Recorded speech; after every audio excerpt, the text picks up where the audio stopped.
Week 2 has officially been wrapped up, so here are the 5 biggest things to take away from it. First, the Bengals' offensive weapons. With Joe Burrow's injury leaving him out for at least 3 months, it is pretty safe to assume that the productions of Ja'Marr, Brown, and Higgins will decline. Yes, your first overall pick will still be a very good fantasy receiver, but the connection and consistency we were all expecting from Burrow will be questionable. Now, I'm not saying to panic on these players and sell them for whatever you can get, but if a good offer comes in, it may be time to pull the trigger. Next, the Lions' offense is back.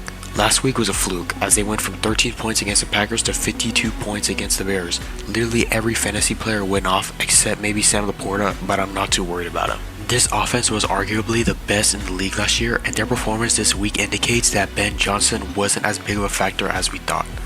At number 3 is Rome Odunze. He went off for 31.8 fantasy points and 3 touchdowns. Not only that, but he was targeted a whopping 20 times, definitely showing that he has stepped up in that wide receiver 1 role. Next, JSN is in for a monster year. He got 8 catches for 103 yards and 18.3 fantasy points. He's averaging 19 points a game while still winning his first touchdown of the season.